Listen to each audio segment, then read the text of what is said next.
In 1937, when I was 19, I joined justice at Hilltown, the Wesleyan College in Fort Beaufort, about 175 miles southwest of Umtata. In the 19th century, Fort Beaufort was one of a number of British outposts during the so-called frontier wars, in which a steady encroachment of white settlers systematically dispossessed the various Xhosa tribes of their land.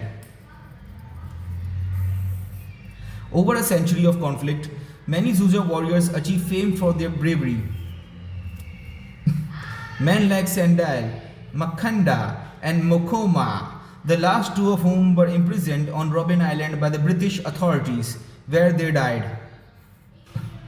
By the time of my arrival at Helltown, there were few signs of the battles of the previous century, except the main one. Fort Beaufort was a white town where once only the Xhosa lived and farmed. Located at the end of a winding road overlooking a verdant valley, Hilltown was far more beautiful and impressive than Clegberry. It was at the time the largest African school south of the equator, with more than 1,000 students, both male and female. Its graceful ivy-covered colonial buildings and tree-shaded courtyards gave it the feeling of a privileged academic oasis, which is precisely what it was. Like Clegberry, Helltown was a mission school of the Methodist Church and provided a Christian and liberal arts education based on an English model.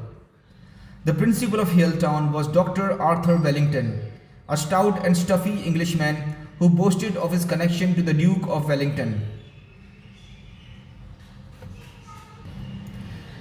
At the outset of assemblies, Dr. Wellington would walk on stage and say in his deep bass voice, "I am the descendant of the great Duke of Wellington, aristocrat, statesman, and general who crushed the Frenchman Napoleon at Waterloo and thereby saved civilization for Europe. And for you, the natives, at this we would all enthusiastically applaud, each of us profoundly grateful that a descendant of the great Duke of Wellington would take the trouble to educate natives such as ourselves. The educated Englishman was our model. What we aspired to be were black Englishmen, as we were sometimes derisively called. We were taught and believed that the best ideas were English ideas. The best government was English government, and the best men were Englishmen. Hilltown life was rigorous. First bell was at 6 a.m. We were in the dining hall by 6:40 for a breakfast of dry bread and hot sugar water, washed over by a sombre portrait of George VI, the King of England. Those who could afford butter on their bread bought it and stored it in the kitchen. I ate dry toast at 8. We assembled in the courtyard outside our dormitory for observation, standing to attention as the girls arrived from separate dormitories. We remained in class until 12:45 and then had a lunch of champ, sour milk and beans, seldom meat.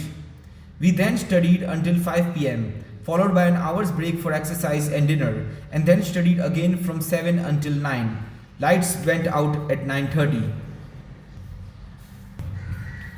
Hilltown attracted students from all over the country, as well as from the protectorates of Bastoland, Swaziland, and Bechuanaland.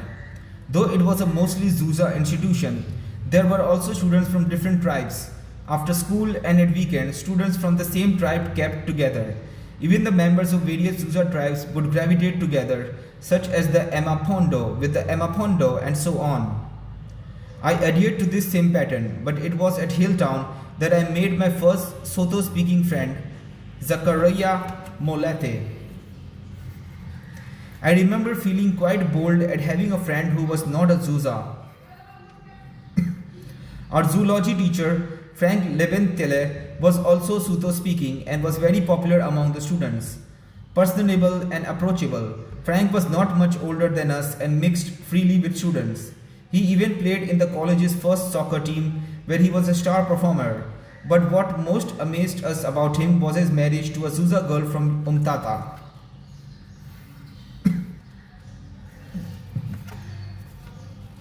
Marriages between tribes were then extremely unusual. Until then, I had never known of anyone who had married outside his tribe. We had been taught that such unions were taboo. But seeing Frank and his wife began to undermine my parochialism and loosen the hold of the tribalism that still imprisoned me. I began to sense my identity as an African, not just a Thembu or even a Xhosa, but this was still a nascent feeling. Our dormitory had 40 beds in it, 20 on either side of a central passageway. The housemaster was the delightful Reverend S.S. Mokitimi, who later became the first African president of the Methodist Church of South Africa. Reverend Mokitimi was also, so to speaking, was much admired among students as a modern and enlightened fellow who understood our complaints. Reverend Mokitimi impressed us for another reason. He stood up to Dr. Wellington. One evening, a quarrel broke out between two prefects on the main thoroughfare of the college. Prefects were responsible for preventing disputes. Not provoking them, Reverend Mokitimi was called in to make peace. Dr. Wellington, returning from town, suddenly appeared in the midst of this commotion, and his arrival shook us considerably. It was as if a god had descended to solve some humble problem. Dr. Wellington pulled himself to a great height and demanded to know what was going on. Reverend Mokitimi, the top of whose head did not even reach Dr. Wellington's shoulders, said very respectfully, "Dr. Wellington, everything is under control and I will report to you tomorrow." Undeterred, Dr. Wellington said with some irritation, "No, I want to know what the matter is right now." Reverend Mokitimi stood his ground. "Dr. Wellington, I am the housemaster and I have told you that I will report to you tomorrow and that is what I will do." We were stunned. We had never seen anyone, much less a black man, stand up to Dr. Wellington, and we waited for an explosion. But Dr. Wellington simply said, "Very well," and left. I realized then that Dr. Wellington was less than a god and Reverend Mokitimi more than a lackey, and that a black man did not have to defer automatically to a white man, however senior he was.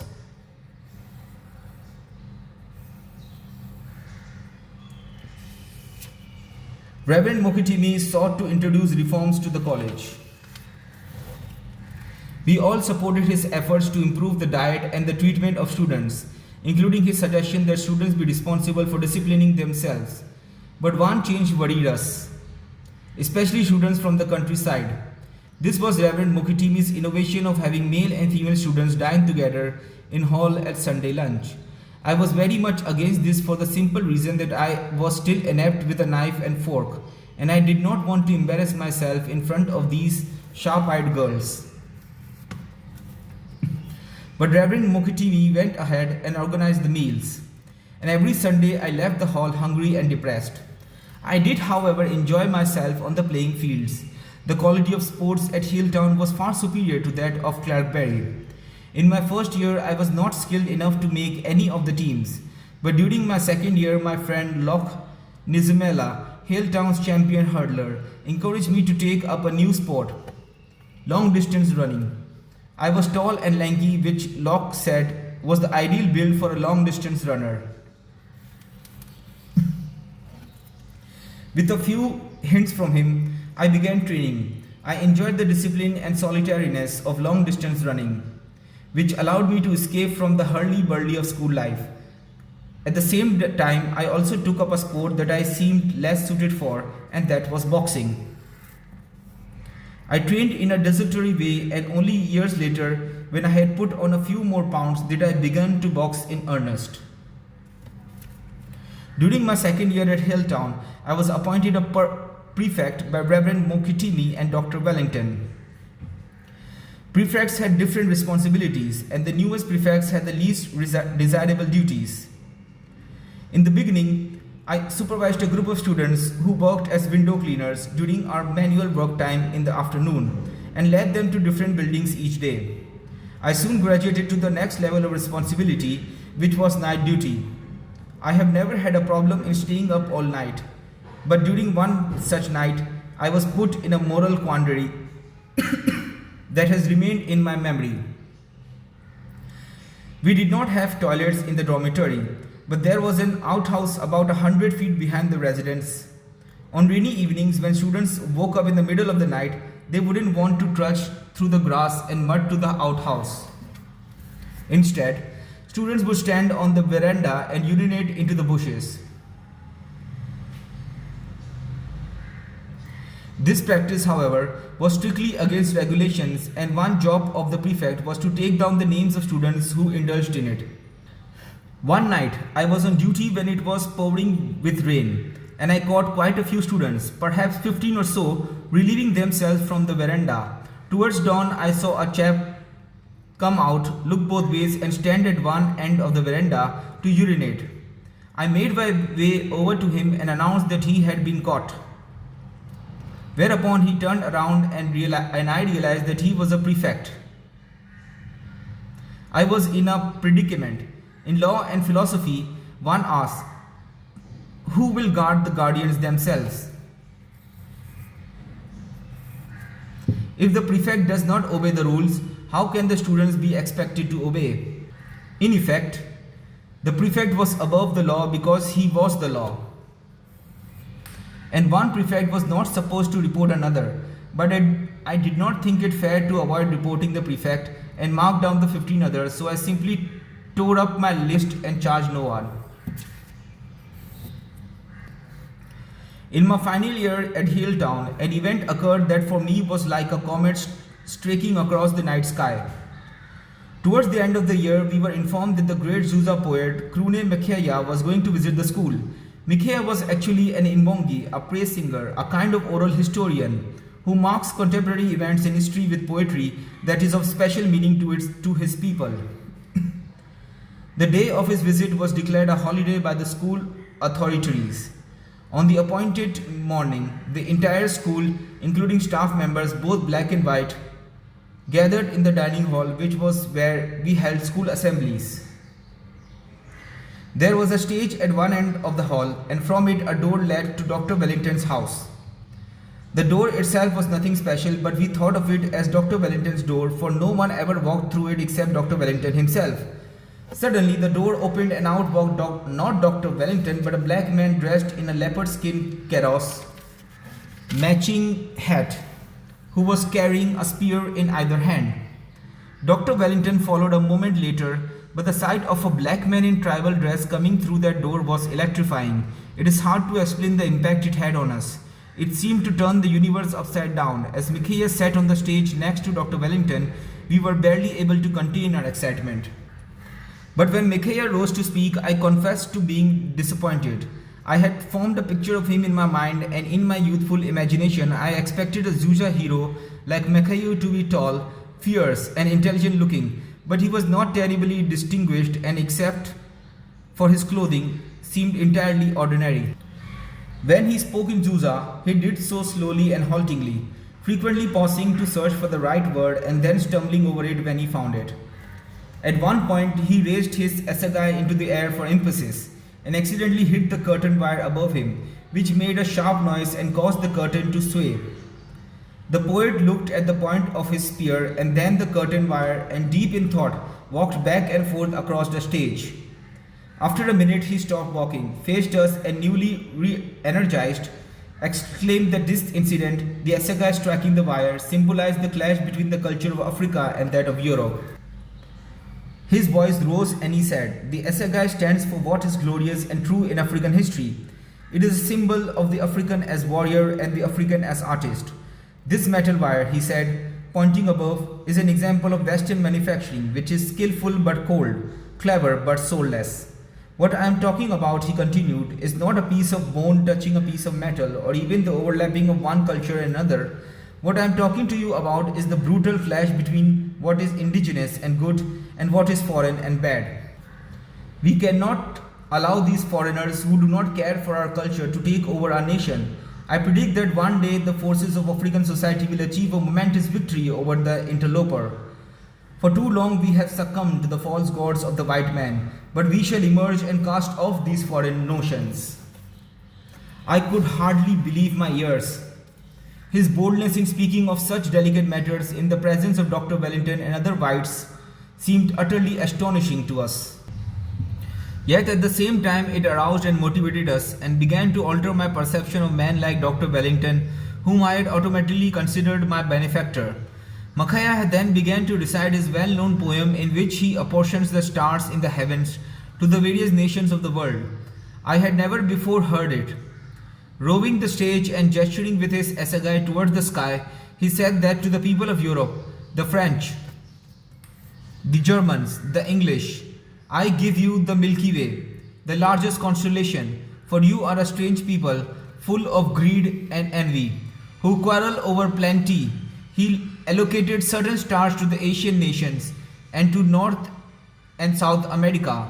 He then discussed Africa and separated the continent into different nations, giving specific constellations to different tribes. He had been dancing about the stage, waving his spear, modulating his voice, and now suddenly he became still and lowered his voice.